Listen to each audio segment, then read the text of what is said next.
15 अगस्त 1947। एक तरफ हम भारत की आज़ादी का, स्वतंत्रता का दिवस मना रहे हैं, तो वहीं दूसरी तरफ अटल जी की ये पंक्तियां भी गूंज रही हैं कि रावी की शपथ ना पूरी है, आज़ादी अभी अधूरी है। एक तरफ जहां भारत आज़ादी की खुशी मना रहा था, वहीं दूसरी तरफ विभाजन का रक्त रंजित इतिहास भी लिखा जा रहा था। और अगर मैं आपसे कहूं कि जिस व्यक्ति ने भारत के विभाजन की पटकथा लिखी, जिस व्यक्ति ने 20 लाख लोगों के मृत्यु की कहानी लिखी, उसे मध्य प्रदेश की राजधानी भोपाल में अभी भी सेलिब्रेट किया जा रहा है।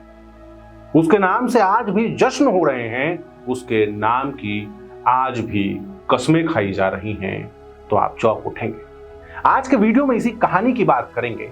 नमस्कार, मैं सौरभ कुमार, आप देख रहे हैं आयुध, और आइए बात करते हैं भारत के विभाजन की पटकथा लिखने वाले अल्लामा इकबाल की। भारत में एक बड़ा अच्छा सा ट्रेडिशन है कि जो चीज अच्छी नहीं होती उसके ऊपर पर्दा डाल दीजिए, ना दिखेगी ना दर्द होगा।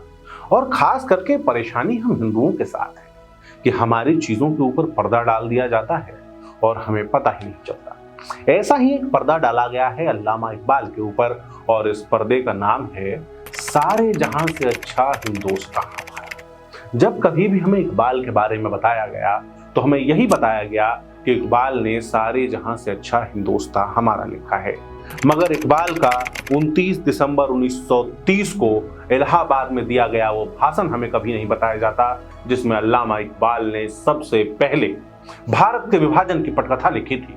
जिस भाषण में उन्होंने सबसे पहली बार कहा था कि हिंदुओं और मुसलमानों का साथ रह पाना संभव नहीं है। ऐसा करना चाहिए कि भारत को 2 हिस्सों में तोड़ के पाकिस्तान बना देना चाहिए।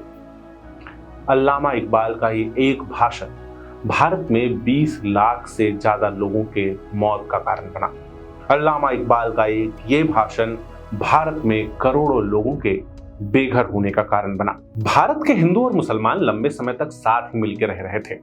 ऐसे में इकबाल ने जो काम करना शुरू किया उसे मेंटल व्हाइट वॉशिंग कहते हैं। एक तरफ जिन्ना भारत की विभाजन की राजनीतिक मांग उठा रहे थे, वहीं दूसरी तरफ इसकी वैचारिक जमीन अल्लामा इकबाल तैयार कर रहे थे। अल्लामा इकबाल अपनी कविता में लिखते हैं कि है तरके वतन सुन्नते महबूब इलाही, दे तू भी नूबत की सदाकत पर गवाही। इसका मतलब है कि अपना देश छोड़कर जाना तो महबूब का फरमान है, ये तो स्वयं पैगंबर करते आए हैं, इसलिए तू भी अपना देश छोड़कर जाने के लिए तैयार रहे, नई जमीन पर जाने के लिए तैयार रहे।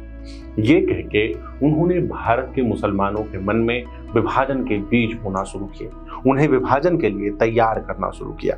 और अल्लामा इकबाल के साथ एक सबसे बड़ी समस्या ये रही कि वो एक समय तक तो देश प्रेम की कविताएं लिखते रहे, मगर एक समय के बाद वो पूरी तरीके से इस्लामिक कट्टरपंथ में डूब गए।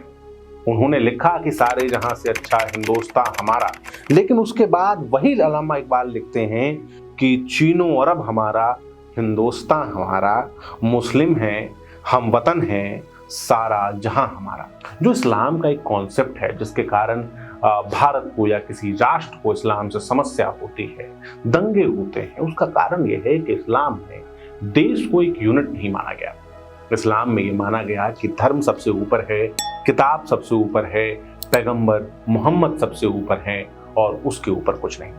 इसी विचार को गहराई देते हुए अल्लामा इकबाल अपनी कविता में लिखते हैं कि इन ताजा खुदाओं में बड़ा सबसे वतन है, जो पैरहन उसका है वो मजहब का कफन है, और बाप तेरी तौहीद की कुव्वत से कवि है, इस्लाम तेरा देश तू मुस्तफवी है, और नज़ारा ये देरीना जमाने को दिखा दे, ये मुस्तफी खाक में इस बुत को मिला दे। यहाँ पर अल्लामा इकबाल बुत देश को बता रहे हैं और लोगों से गुहार लगा रहे हैं कि इस बुत को मिट्टी में मिला दें।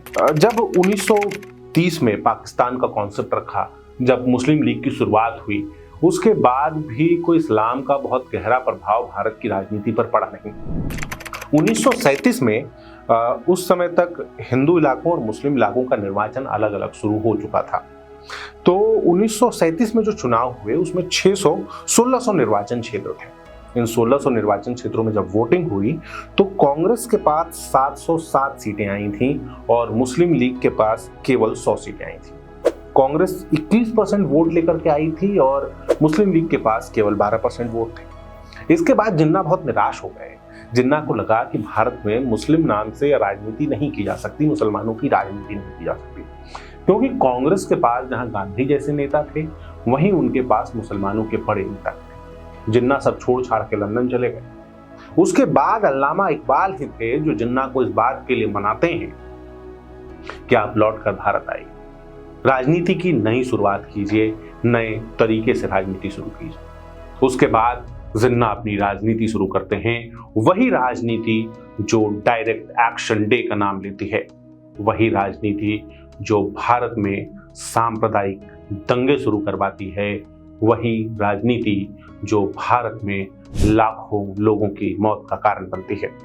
और भोपाल में, जिसके बारे में मैंने सबसे पहले जिक्र किया था, मध्य प्रदेश की राजधानी भोपाल में आज भी इकबाल मैदान पर इकबाल का बाज परेड खोल कर बैठा है। भोपाल का इकबाल मैदान आज भी सीए एनआरसी के खिलाफ होने वाले आंदोलनों का केंद्र बनता है। भोपाल के इकबाल मैदान में आज भी कन्हैया कुमार और उमर खालिद जैसे नेता आकर भाषण देते हैं। क्या सच में आजाद भारत में किसी ऐसे व्यक्ति के नाम पर मैदान का, सम्मान का नाम होना चाहिए जिसने भारत को तोड़ने की कहानी लिखी, जिसने भारत के विभाजन की तस्वीर बनाई? तय आप कीजिए। लेकिन इस तरह के वीडियोस लगातार देखने के लिए हमारे चैनल से जुड़े रहिए और आप फेसबुक, ट्विटर, इंस्टाग्राम पर भी हमसे जुड़ सकते हैं। आपका बहुत बहुत धन्यवाद।